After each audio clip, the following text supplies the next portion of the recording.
Hello, this presentation is Learning from a Feasibility Trial of a Simple Intervention.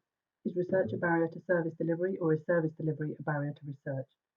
Our research involved a qualitative study embedded in a pragmatic feasibility randomized control trial. The research question for the study was generated from a research prioritization exercise undertaken by a clerk with active involvement from a patient involvement group and 2 secondary care physicians. The aim of the randomized control trial was to test the feasibility of running a definitive trial of a particular clinic-based intervention with people who were due to attend an outpatient clinic at one of 2 secondary care centres. We planned for a research nurse at each location to identify potential participants from the clinic list of participating physicians. The research was funded by the National Institute for Health Research. The trial was conducted with the support from the local Clinical Trials Network, Clinical Research Network, and the local Specialty Research Network. But as we undertook this feasibility trial, we found it incredibly difficult. The aim of our embedded qualitative study was to understand how competing organisational and professional goals enhance or impede the conduct of high-quality applied health services research. This is an organogram which illustrates the configuration of clinical and research organisations at both sites. Put simply, it shows 2 university-based medical schools attached to 2 NHS Foundation trusts in the UK and an array of organisational bodies around them. To try to unpack the complexity of our experience of trying to conduct a feasibility trial, we undertook a nested qualitative study in these 2 local healthcare systems.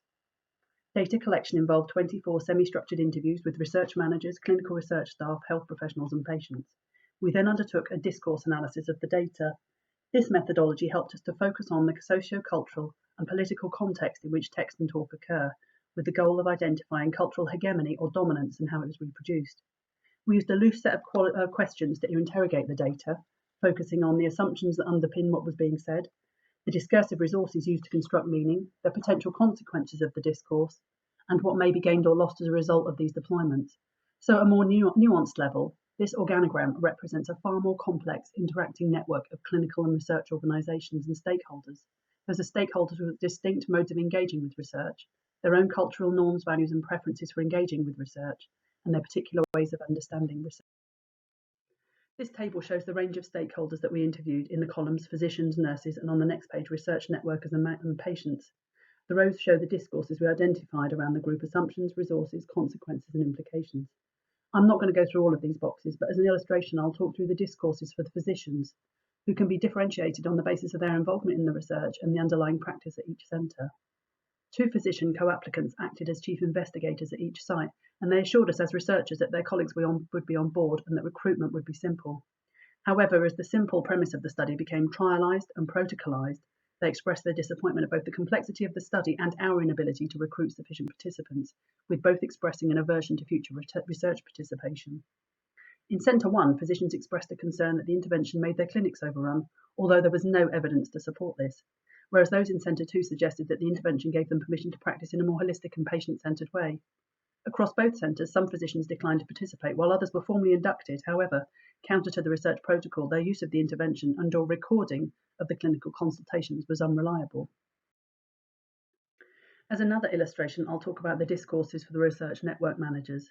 In Centre 1, the Clinical Research Network, or CRN manager, was critical of the research team for not working more collaboratively with the CRN during the planning of the trial.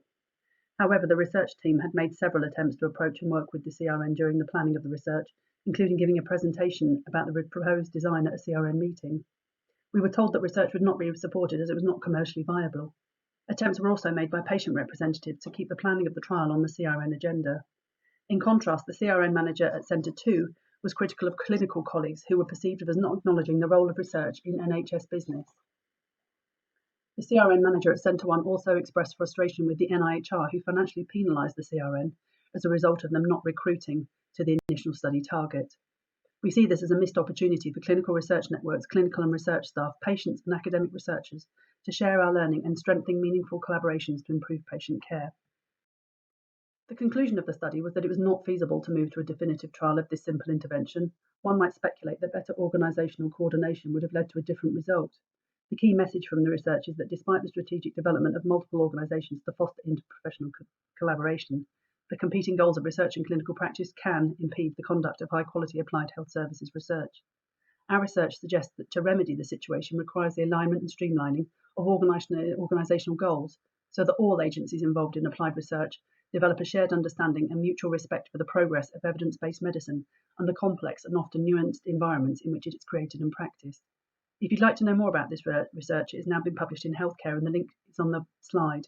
If you have any questions or comments on this presentation, please add them to the comments below the video, and we'll read them and respond. Thank you.